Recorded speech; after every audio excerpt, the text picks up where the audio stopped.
ఇక చంద్రబాబు నాయుడు గారి తాజా మేనిఫెస్టో వాగ్దానాల విషయానికి వస్తే ఆలోచన చేయమని అడుగుతా ఉన్నాను.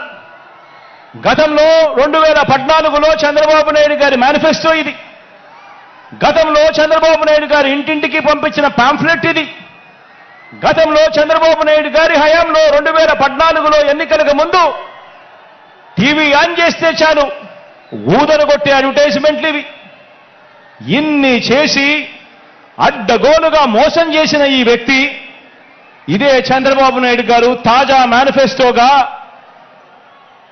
మేనిఫెస్టో వాగ్దానాల విషయానికి వస్తే చంద్రబాబు నాయుడు గారి తాజా మేనిఫెస్టో వాగ్దానాల విషయానికి వస్తే నరకలోకానికి నారాలోకానికి రమ్మంటే ఎవరు కూడా రారు కాబట్టి ఎంట్రన్స్ లో స్వర్గం చూపించి లోపలికి వెళ్ళాక మోసం చేసి నరకం చూపించే మార్కెటింగ్ టెక్నిక్ చంద్రబాబు నాయుడు గారికి అలవాటు.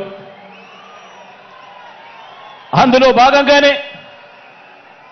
భాగంగానే చంద్రబాబు నాయుడు గారు ఈ మధ్యకాలంలో మేనిఫెస్టో అని కిచిడి వాగ్దానాలన్నీ కలిపాడు.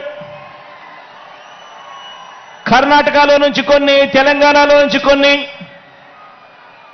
అన్ని రకాల మేనిఫెస్టోలన్నీ వాళ్ళ హామీలన్నీ కలిపి ఒక కిచిడి మేనిఫెస్టో తీసుకొచ్చాడు. ఆ కిచిడి మేనిఫెస్టో తీసుకొచ్చిన ఈ చంద్రబాబు అందులో భాగంగా వాళ్ళు చూపించే గ్రాఫిక్స్, అందులో భాగంగా వాళ్ళు జరిపించే ఎల్లో మీడియా డిబేట్లు, వారు చేసే ప్రచారాలు ఆలోచన చేయమని అడుగుతా ఉన్నాను. ఇదే పెద్ద మనిషి చంద్రబాబు నాయుడు గారు చేసే వాగ్దానాలకు శకుని చేతిలో పాచికలకు తేడా ఏమైనా ఉందా అని ఆలోచన చేయమని అడుగుతా ఉన్నా మిమ్మల్ని అందరినీ కూడా.